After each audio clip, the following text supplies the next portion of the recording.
Hello. Quick little update from last week. All my fears were realized, and it's gonna be rough. It's gonna be rough for me. Uh, we'll talk a bit more about that later. But for now, I want to kind of talk about it while it's happening. The rough little sketch I'm doing.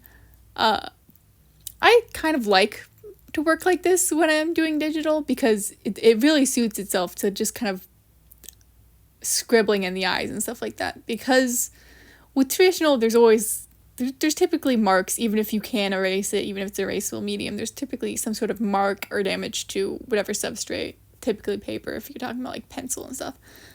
And so there's kind of a limited amount you can work things, and so starting very rough, unless you like have a light box and you're going to trace it on a new paper, you have to be like, you can have to start like medium rough or work very lightly when this kind of rougher, scribbly version of your drawing happens. So I specifically the eyes, I was kind of just putting in a placeholder because I didn't know what I wanted her eyes to do.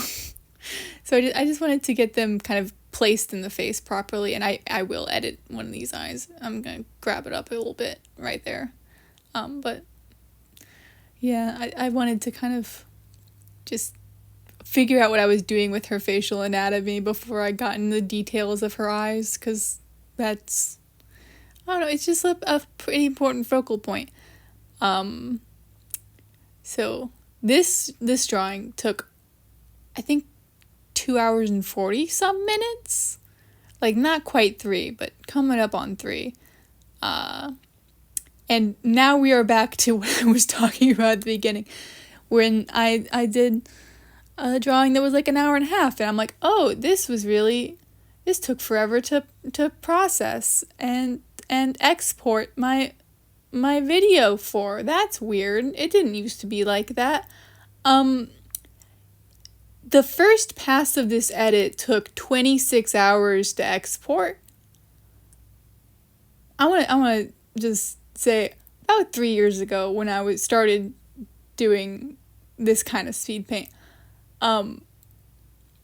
typically when I did a screen recording and exported it took about as much time as the initial screen recording to export. So like if I did a 3-hour screen recording, it would take 3 hours to export. That has changed quite dramatically.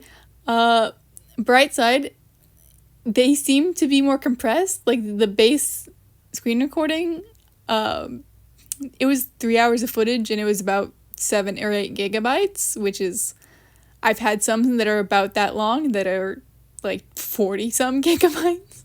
So I feel like they updated their compression algorithm, which is good for storing things, but my editor is not very good about good at unpacking that, and so it's just gonna be forever. So I did this Sunday night, and I also had trouble getting it into the editing program in the first place, and so I'm working down to the wire. It's currently ongoing. I'm filming this Tuesday. I post the kind of music version of this Tuesday. I'm working down to the wire. It is very tight schedule-wise. I think I'm gonna need more lead time or something, because this is very stressful. But yeah, hey, it is working though. It's just slow and miserable. Yeah, the reason it was Sunday is that I knew I should have done it earlier in the week, last week. I just couldn't figure out what I wanted to draw, and it kind of went like that until I found an in. So this is something I do when I'm kind of experiencing a little bit of art block, is that I just think up one like distinguishing characteristic. So in this case, I usually work on vertical canvases. I worked on a horizontal canvas. This is the same aspect ratio that I usually work on flipped. I usually work with like 22 across, 28 up, and this is the opposite. Just because I do have prints available, and I want them to be able to be in decently large sizes. I don't tend to use a whole ton of layers, so I can get away with pretty big canvases in Procreate. And when I say 22, I mean like inches at 300 dpi. Yeah, so that's okay. And that just kind of, that allowed me to start thinking about the composition more. So I have her kind of to the side, and then her hair is flowing to kind of draw the eye up to her face. And that works with a kind of slightly more horizontal image compared to a vertical. And that was just kind of my in. You don't have to use that, like the composition as an in. You just have to have like one single thing that is defining that you can kind of make decisions based on. So that's the kind of path I took. I wanted it horizontal. I was like, okay, how horizontal? Decided not that horizontal. Still close to square, but just a little wider. And then that kind of was like, okay, how am I going to make her fit? Because I wanted to draw a person, because I love drawing faces a lot. So then I had to just kind of figure out, and I was like, okay, I can have her hair kind of lead into her face and lead into her and take up the space. I'm like, okay, why is her hair going to the side then? Well, it's windy. You know, just kind of hair flowing. And then I decided I wanted more wavy hair because I think that looks better when it's flowing. And that just kind of led from one decision to the next. And sometimes I just need a place to start, because if there's nothing there, it can be very hard to start something. So that's how I got to this like basic idea. And now here I am executing it. So I'm doing my flats because I thought about doing it more painterly and not doing flats, but that just felt like it would bite me later. So I flatted it in. And I do kind of edit her hair color and make it a bit lighter, but also a bit redder, kind of pinker, I guess. So this is, the thing about flats is in digital art, you can kind of lock your flats and then change them to any color. So when you're flatting, it honestly doesn't matter what colors you're using, because you can change all of this very easily. Once you start kind of shading, that becomes a bit trickier, but still very doable. One of the big advantages of digital art is how changeable it is. And when I noticed this sometimes, and to a certain extent, I was like this when I was very young and first trying art digital, from like purely sketching in my sketchbook kind of basis, is that a lot of people seem to feel like taking advantage of digital is cheating. Like, that's part of the medium. At least to me. I mean, I find that like any individual mark I make in digital is actually like a bit trickier. Like I'm on my iPad, so I'm drawing on a screen with the image on it. I tried to get into that whole, you draw down here and then look up at the screen and try and orient yourself, and I just could not do it. That's why I'm on iPad. But even then, I just feel like there's less connection from like my mark to what I'm making, especially because the different brushes in the programs have different mark making abilities, but they're all drawn with the same like Apple Pencil thing. Like they're all the same stylus. So there's just this like disconnect between what is actually the mark in your work and the creation of it. And I find that every single line I put in is a little bit worse. So like it's a little bit more off. So there's a lot of like undoing and redoing and undoing and redoing. And if I insisted on doing it like you would traditional and just like erase out every time you mess up, it would just be so much more difficult than traditional, because it's just, I find my confirmation of my lines is more difficult with digital art. And I'm sure for someone who's like started with digital, that would be different. I have a weird history of traditional and digital art, which is that I drew forever traditionally, but I didn't do a lot of I didn't do paintings or anything. I just doodled. And then when I was, I think middle school was probably around the time I got into digital art pretty intensely. And so then I would do all my doodles on the margins of my notes and stuff. And then I would do any finished artwork traditionally. And that kind of continued throughout middle school and high school. And then when I went to college, I just went fully traditional. I started painting and stuff like that. Went more fine art for a bit and then got out of college and was like, it's actually really inconvenient to go to a studio space or have a studio space. I've had it at various points and it's great to have, but it's inconvenient, especially since I record stuff now. Yeah, but then I just did nothing but digital for a year or two there.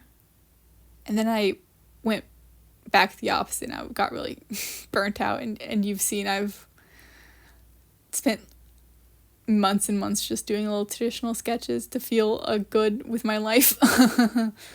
But now I'm back. I missed it a lot. So I just kind of there's a lot of people, it really seems like people are I'm either a digital artist or a traditional artist, or I'm a digital artist who's tackling traditional, or I'm a traditional artist who's tackling digital, and I don't even know what I would define myself as in that kind of binary, because I just keep going back and forth whenever I get bored.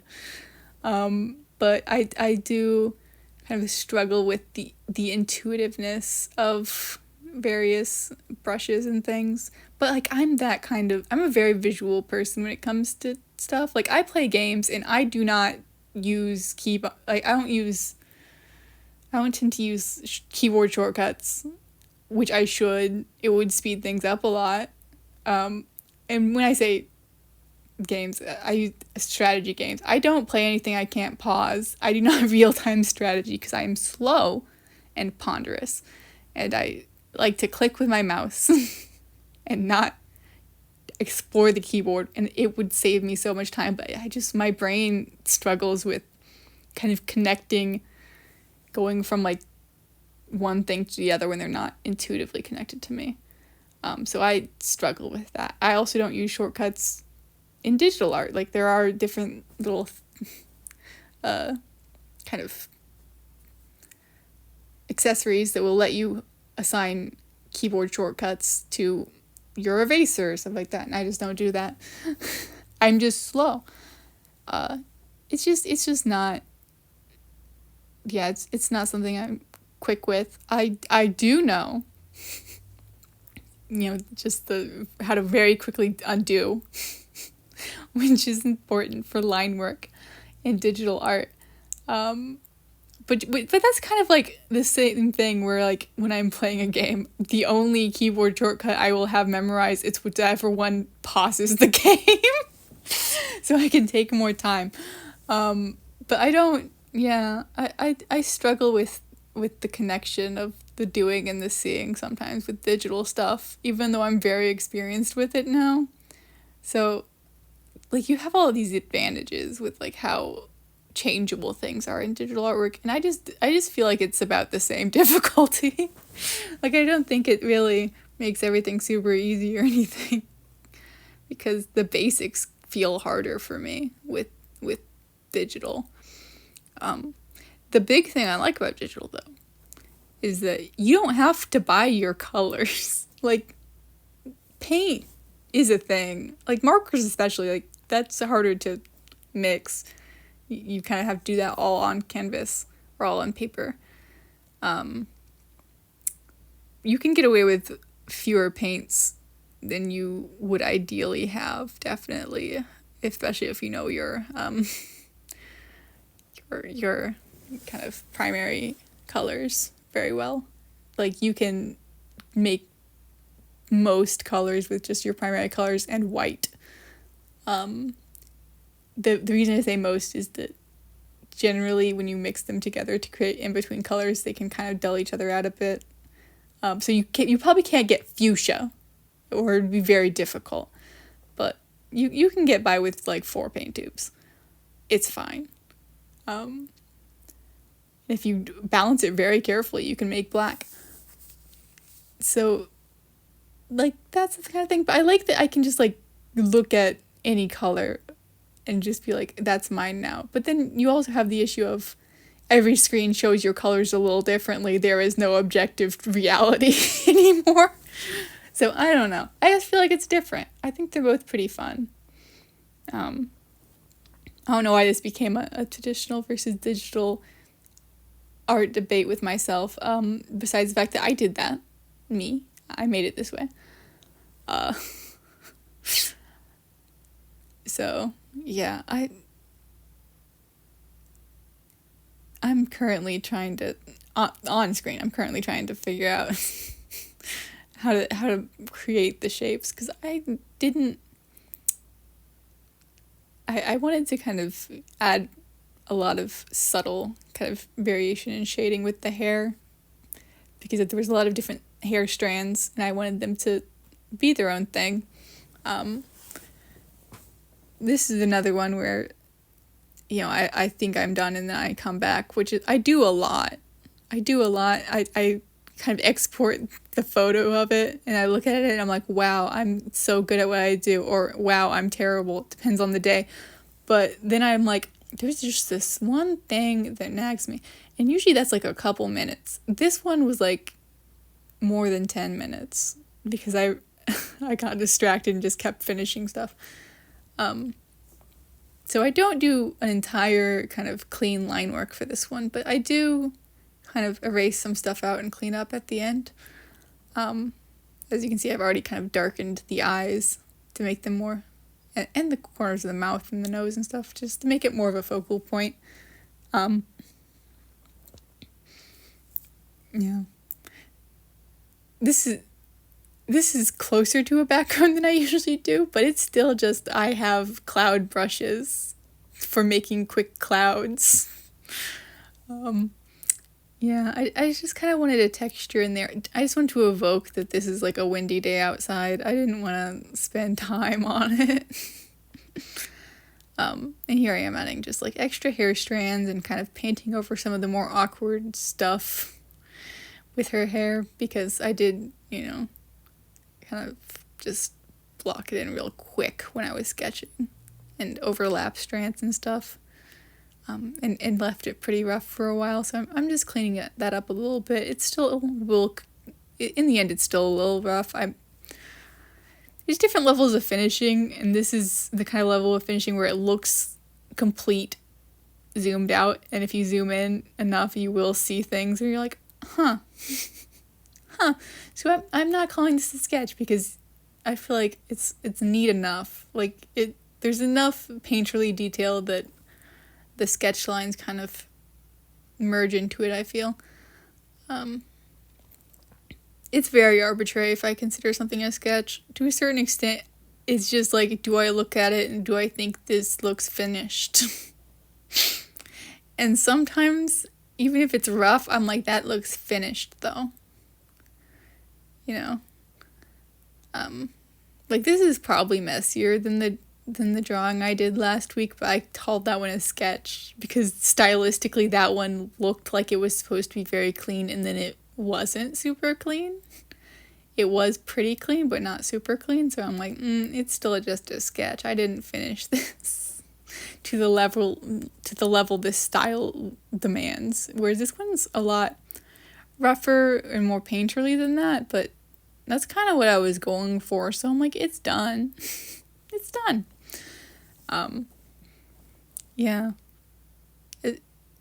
I also like doing like kind of subtle gradients with the hair and stuff, so it's very like light, kind of towards the top and then goes a little bit pinker towards the bottom.